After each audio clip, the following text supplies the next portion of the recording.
வணக்கம். அண்ணன் சீமான் அவர்களுக்கு எதிராக ஒரு பாடல் ஒண்ணு நேற்றைய தினம் வெளியாயிருக்கு.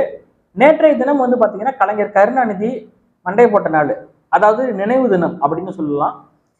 அந்த தினத்துல அண்ணன் சீமான் அவர்களுக்கு எதிராக திமுக உடன்பிறப்புகளால் ஒரு பாடல் ஒண்ணு வெளியிடப்பட்டிருக்கு. நேற்றைய தினம் நீங்க எல்லாம் சோகமா தானே இருக்கணும். ஏன்னா அமைதி பேரணின்னு சொல்லிட்டு சிரிச்சுட்டே போறீங்க. அப்புறம் அண்ணன் சீமான் அவர்களுக்கு எதிராக பாடல் வெளியிடுறீங்க. நேற்றைய தினம் உங்களுடைய வேலை என்ன? கலைஞர் கருணாநிதி நினைவு தினம். அவரை நினைவை போற்றும் வகையில் மக்களுக்கு ஏதாவது செஞ்சிருக்கலாம். ஒரு நல்ல விஷயத்த அவரை பத்தி பேசலாம். அவருக்கு இப்படிலாம் சாதனை பண்ணிருக்காருப்பா, இதெல்லாம் பாருங்கப்பா இப்படிலாம் பண்ணிருக்காரு அப்படின்னு பேசலாம். அதெல்லாம் விட்டுட்டு அண்ணன் சீமான் அவர்களுக்கு எதிராக நேற்றைய தினம் பாடல் வெளியிடுறாங்க. அந்த பாடல் வரிகள் கொஞ்சம் ஆபாசமா இருக்கு, கொஞ்சம் நக்கல் அடிக்கும் வகையில இருக்கு.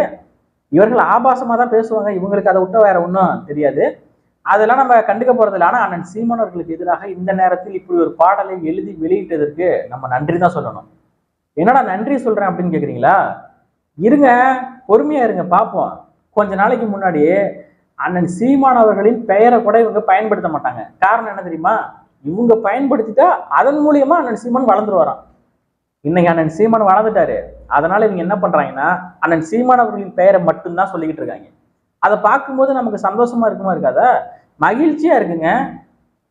கலைஞர் நினைவு தினத்தன்னைக்கு கலைஞர் நினைவை போற்றாமல் கலைஞர் செய்த சாதனைகளை பத்தி பேசாம அண்ணன் சீமான் அவர்களுக்கு எதிராக பாடல் வெளியிடுறீங்கன்னா இது எப்படி? நேற்றைய தினம் கலைஞர் நினைவு தினம் என்பதால் நாம் தமிழர் கட்சி இளைஞர்கள் அமைதி காத்தார்கள். அதே கலைஞரின் பிறந்த நாளாக இருந்திருந்தால் ஃபாதர் ஆஃப் கரப்ஷன் ஹேஷ்டேக் போட்டிருந்தாலும் போட்டிருப்பாங்க. ஆனா நான் போட சொல்லலை, அவங்க போட்டிருந்தாலும் போட்டிருப்பாங்க அப்படிங்கிற மாதிரி சொல்றேன், வேற ஒன்றும் இல்லை. இந்த நேரத்துல இந்த பாடல் வரிகளை எழுதுவதற்காக பாடலை பாடி அந்த பாடலில் சில முக்கியமான நடிகர்களை நடிக்க வைக்கிறதுக்காக திமுக திட்டம் போட்டிருக்காங்க. முதன்மையான நடிகர்கள் எல்லாம் போய் அணுகியிருக்காங்க. எவ்வளவு வேணாலும் தராங்க, வாங்க நடிச்சு கொடுத்துட்டு போங்க, நீங்க எல்லாம் நடிச்சாதான் அந்த பாடல் மிகப்பெரிய அளவுல வைரல் ஆகும் அப்படிங்கிற மாதிரி கேட்டிருக்காங்க. முக்கியமான நடிகர்கள்லாம் யாரும் வரல. ஏன்னா அவங்களுக்கு தெரியும் அண்ணன் சீமான் அவர்களை பகைச்சுக்கிட்டா என்ன ஆகும், நமக்கு எதிர்காலம் இல்லாம போறதுக்கான வாய்ப்பு கூட இருக்குங்கிறதுனால அவங்களாம் வரல போல. அதனால ஏதோ லொல்லு சபா மனோகர் அப்படிங்கிற ஒரு நடிகர், காமெடி நடிகரை வச்சு நடிக்க வச்சிருக்காங்க அந்த பாடல்ல. லொல்லு சபா மனோகர் அப்படின்னு சொன்னா உங்களுக்கு தெரிவதற்கான வாய்ப்பு கொஞ்சம் கம்மி தான். அவருடைய புகைப்படத்தை பார்த்தா அவங்க எல்லாருக்கும் தெரியும். சில திரைப்படங்கள்ல காமெடியில நடிச்சிருக்காரு. அவரு தான் பாத்தீங்கன்னா இந்த பாடல்ல நடிச்சிருக்காரு. வேற நடிகரே உங்களுக்கு கிடைக்கலையா அப்படின்னு சொல்லி கேட்கணும்னு தான் தோணுச்சு. போயும் ஒரு காமெடி நடிகர் அழைச்சிட்டு இந்த பாடலை பாட வைக்கிறீங்க. அதை பார்க்கும்போது என்ன தோணும்? காமெடியா தான் இருக்கும். என்ன தாக்கத்தை ஏற்படுத்தும்? கொஞ்சமாவது மண்டையில மூளை இருக்கடா. ஏன்னா காசு செலவு பண்றீங்க, கொஞ்சம் உருப்படியா பண்ண மாட்டீங்க.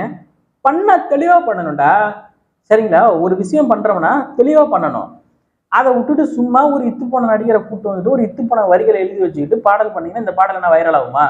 அந்த பாடலோட மெட்டும் சரியில்லை, டியூனும் சரியில்லை, இசை ஒன்றும் சரியில்லை.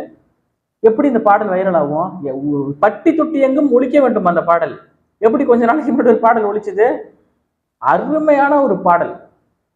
அந்த பாடல் வரிகளை எல்லாம் கேட்கும்போது உடம்பில் புல்லரிக்கிறது. அந்த மாதிரி ஒரு பாடல் வரிகள் எல்லா இடத்துலையும் பட்டி தொட்டி எல்லாம் ஒழிச்சுது. சாட்டை துரைமுருகன் அவர்கள் மேடையில் பாடியதற்கு பின்னாக, அதுக்கப்புறம் அண்ணன் சீமான் அவர்கள் பாடியதற்கு பின்னாக சூப்பரா எல்லா வீட்லையுமே அந்த பாடல் ஒழிச்சுது. காலர் டியூனாக வச்சிருந்தாங்க சில பேர், அதாவது போன் வந்தா ரிங்டோனாக வச்சிருந்தாங்க. அப்படிலாம் இருந்தது. நீங்க ஒரு இத்து போன பாடலை எழுதி விடுறது சரியில்லை. நீங்க பணம் செலவு பண்றீங்க, அதுக்கேற்ற மாதிரி கரெக்டா தரமா பண்ணுங்கிறதா எங்களுடைய கோரிக்கை. அப்பதானே எங்களுக்கும் கொஞ்சம் வளர்ச்சி கிடைக்குங்கிறது எங்களுடைய கோரிக்கை. ஏன்னா தரமான பாடல் வரிகளை எழுதினால்தான் அந்த பாடலை திரும்ப திரும்ப மக்கள் கேட்பாங்க. எந்த ஒரு பாடலை திரும்ப திரும்ப தினம்தோறும் மக்கள் கேட்கறாங்களோ அதுதான் சரியான பாடல், அந்த இசை மக்களுக்கு பிடிச்சிருக்குன்னு அர்த்தம். அப்படி ஒரு பாடலை சொல்லணும் அப்படின்னா இன்னைக்கு உங்க மனசாட்சை தொட்டு சொல்லுங்க, நீங்க இந்த கள்ளத்தனம் செய்த கருணாநிதி என்கிற பாடலை உங்கள் வீட்டில் ஒரு முறையாவது கேட்டிருக்கலாம் இல்லையா? நான் சொல்றது நாம் தமிழர் கட்சியை சேர்ந்தவர்களோ அதிமுக கட்சியை சேர்ந்தவர்களோ இது சொல்லல. திராவிட முன்னேற்ற கழகத்தில் பயணிக்கக்கூடிய திமுக ஐடிவிங்கில் இருக்கக்கூடிய நபர்களை பத்தி கேட்கிறேன்.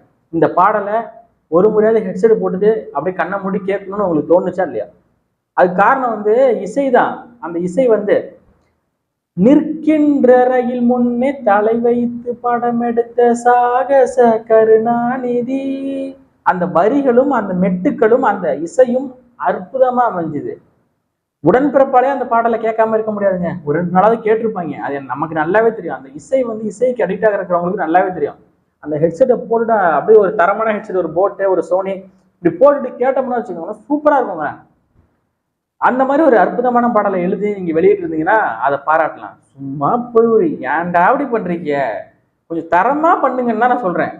இன்னமும் வந்து பழைய துருப்பிடிச்ச இரும்பு விஜயலட்சுமியையும் இந்த மாதிரி பாடலையும் இதெல்லாம் பண்ணிக்கிட்டு இருக்காதீங்க. கொஞ்சம் வந்து தரமா பண்ணுங்க. ஏன்னா நீங்க வந்து பணம் அதிகப்படியான செலவு பண்றீங்க. உங்கள்கிட்ட பணம் இருக்கு, இல்லைன்னு சொல்ல. கனிம வளத்தை திருடி இருக்கீங்க, டாஸ்மார்க்ல வந்து ஒரு பாட்டிலுக்கு எக்ஸ்ட்ரா 10 ரூபா வாங்குறீங்க, அப்புறம் வந்து பாத்தீங்கன்னா மின் கட்டணத்தை உயர்த்துறீங்க, எல்லாம் பண்றீங்க, கொள்ளையடிக்கிறீங்க. பணம் உங்கள்கிட்ட கோடிக்கடியில கிடக்கு. எவ்வளவு பணம் வேணாலும் செலவு பண்றது தயாரா இருக்கீங்க. அந்த பணத்தை செலவு பண்ணுவதன் மூலம் கொஞ்சம் தரமா எல்லாமே ரெடி பண்ணுங்க. கருணாநிதி நினைவு தினத்தன்னைக்கு தான் அந்த பாடலை வெளியிடணும்னு ஒரு அவசியமும் இல்லை. மற்ற எந்த தினத்தில் வேண்டுமானாலும் நீங்க அந்த பாடலை வெளியிட்டிருக்கலாம். கொஞ்சம் டைம் எடுத்து கொஞ்சம் பொறுமையா பண்ணலாம்ல, ஏன் அவசரப்படுறீங்க? உங்களை பார்த்து அண்ணன் சீமான் அவர்கள் எழுப்பிய கேள்விக்கு எல்லாம் திசை மாற்றம் அடைமாற்றம் பண்ணணுங்கிறதுக்காகவா? திரும்ப திரும்ப இந்த கேள்வி நாங்க எழுப்பிட்டு தான் இருப்போம். இங்க தமிழ்நாட்டில் இருக்கக்கூடிய கல்லூரிகள்ல வேலை பார்த்தது போல வெளிநாட்டில் இருக்கக்கூடிய நபர்கள் ஆசிரியர்களாக பணியாற்றி இருக்காங்க, சம்பளம் வாங்கியிருக்காங்க. எப்படி அது சாத்தியம்? மின்கட்டணத்தை எதுக்கு உயர்த்தினீங்க? அணு உலை வெடிச்சுதான் தமிழ்நாட்டு மக்கள் தான் சாவாங்க. எங்க நாட்டுல அணு உலை நட்டுக்கிட்டு எங்க நாட்டிலே தயாரிச்சுக்கிட்டு எங்களுக்கே மின் கட்டணத்தை உயர்த்துவீங்களா? இது என்ன, எந்த வகையில நியாயம்? தமிழ்நாட்டில் சட்டம் ஒழுங்கு சீர்கேடு, எத்தனை கொலைகள், கொள்ளைகள், கள்ளச்சாராய மரணங்கள், என்னத்தை நீங்க பண்ணிக்கிட்டு இருக்கீங்க அப்படிங்கிற கேள்வி வந்து நம்ம எழுப்புறோம். விஜயலட்சுமிய அவர் வச்சிருந்தாருன்னு சொல்றீங்க, நீங்க அதுக்கு பதிலா இதைத்தான் வந்து நம்ம எதிர்க்கிறோம். ஏன்டா வந்து ஊழல் பண்ற அப்படின்னா பாஜக உள்ள வந்துருங்கிறீங்க. நீ என்ன பாஜகவோட கைக்குள்ளே கேட்குறீங்க? இதைத்தான் நம்ம எதிர்க்கிறோம். உங்களை எதிர்த்துட்டாலே பாஜகவோட பி டீம், அப்புறம் வந்து நீங்க வழக்கு போடுவீங்க, கைது பண்ணுவீங்க. டேய், இது போல எதிரி போல ஒரு நபர்களை நீங்க சந்திச்சுக்கிட்டு இருந்தீங்க, இப்போ உண்மையான எதிரியை சந்திக்கிறீங்க. இனிமே வந்து அண்ணன் சீமான் அவர்களுக்கு கொஞ்சம் பாதுகாப்பை பலப்படுத்துங்க. ஆட்டம் வந்து இனிமே தான் ஆரம்பம். இது வரைக்கும் ஆடுனதுலாம் ஆட்டம் இல்லை, இனிமே தான் நம்ம வந்து ஆட போறோம். இவர்களை எதிர்ப்பவர்களை எல்லாம் இவங்க நினைக்கக்கூடிய அளவுக்கு ஒரு கேவலமான அடையாளங்களை நம்ம மேல திணிச்சு, பாஜகவோட கைக்குலியும்பாங்க, குடிச்சிட்டு பேசுறாருப்பாங்க, அந்த பொம்பளை வச்சிருந்தா இருப்பாங்க, எல்லாத்தையும் எந்தெந்த வகையில ஒரு மனிதனை அவமானப்படுத்த முடியுமோ அப்படிலாம் திணிச்சு எப்படியா அவமானப்படுத்தி ஓரத்தை தள்ளி போடணும்னு நினைப்பாங்க. ஆனா அவங்க வந்து இது வரைக்கும் அவங்க நினைச்சதை சாதிச்சுட்டு தான் இருந்தாங்க. ஆனா இன்னைக்குதான் வந்து அண்ணன் சீமான் அவர்கள் சொல்வது போல, நீங்க வரலாற்றிலேயே இப்பதான் ஒரு எதிரியை எதிர்கொள்றீங்க அப்படிம்பார்ல, அதே போல இவங்க அண்ணன் சீமான் அவர்களை வீழ்த்த முடியாம தவிக்கிறாங்க. விஜயகாந்த் அவர்களை வீழ்த்திட்டாங்க. எப்படி வீழ்த்தினாங்கன்னா, பத்திரிகையாளர் விட்டு அப்படி இப்படி கேள்வி கேட்க வைக்கிறது, அவருக்கு கோவப்படுறது, தூக்கி அடிச்சோன்னு சொல்றது, இதெல்லாம் எடுத்து போட்டு ஒரு காமெடியா ட்ரோல் பண்ணி மக்கள் மத்தியில பரப்பி அவர் பேரை களங்கம் விளைவித்து கடைசியில ஒழிச்சு கட்டி முடிச்சாங்க. இன்னைக்கு அதே போல அண்ணன் சீமான் அவர்களை பண்ணணும்னு நினைக்கிறாங்க. அது நடக்காது. ஏன்னா அண்ணன் சீமான் அவர்கள் ஒரு அரசியல்வாதி என்பதையும் தாண்டி ஒரு போராளி. அவரு வந்து இன்னைக்கு ஒட்டுமொத்த உலக அரசியலே படிச்சிருக்காரு. இந்தியாவோட எந்த அரசியல் கட்சியும் சந்திக்காத அளவுக்கு, அதிகப்படியான அளவுக்கு பத்திரிகையாளரை சந்திச்சிருக்கிறாரு. எந்த கேள்வி கேட்டாலும் பதில் இருக்கு. என்ன கேள்வி கேட்டாலும் ஆக்கப்பூர்வமா ஆதாரத்தோட பதில் கொடுக்கக்கூடிய ஒரு தலைவர் அண்ணன் சீமான் அவர்கள். ஒன்றும் பண்ண முடியாம தவிக்கிறாங்க. எதையாவது பேசிக்கிட்டு, என்னத்தையாவது பேசிக்கிட்டு இருக்காங்க. அதுவும் பாத்தீங்கன்னா இப்ப வயசாயிடுச்சுன்னு வச்சுக்கோங்களேன், வயசான நபர்கள்லாம் இருக்காங்கன்னா அடுத்த தலைமுறைக்கு வழி விட்டு நிற்கிறவன் எவனோ அவன் தான் உண்மையான பெரிய மனுஷன். ஆனா இன்னைக்கு இருக்கக்கூடிய வயசான நபர்கள் ஒரு ஆள் இருக்காரு. அவர் யாருன்னு உங்களுக்கு நல்லாவே தெரியும். சீமானை நாம் பார்த்து கொள்வோம், எதுக்கு வளர விடாம நம்ம பார்த்துக்குவோம் இவர் சொல்றாரு. பெரிய மனுஷனா அப்படின்னு கேட்கணும்னு தோணுது. இழிப்பிரணிகள் என்ன, பெண்களை வைத்துக் கொண்டு கேவலமான தொழிலை செய்த நபர்களின் செயல்பாடுகள் இப்படிதான் இருக்கும். பிரான்ஸ் தமிழச்சி என்கிற ஒரு பெண் தொடர்ந்து குற்றச்சாட்டு வைக்கிறாங்க, கேள்வி எழுப்புறாங்க. அவங்களுக்கு பதில் சொல்ல மாட்டாங்க. அவங்க சீமானை நாம் பார்த்து கொள்வோம். எப்படிப்பட்ட வன்மம் நிறைந்த நபர்கள்னு பார்த்துக்கோங்க, எப்படிப்பட்ட கேவலமான பிறவிகள் இவர்கள் எல்லாம் பார்த்துக்கோங்க. சுபவீர பாண்டியன் தான் சொல்றேன், வேற யாரும் சொல்ல போறேன்.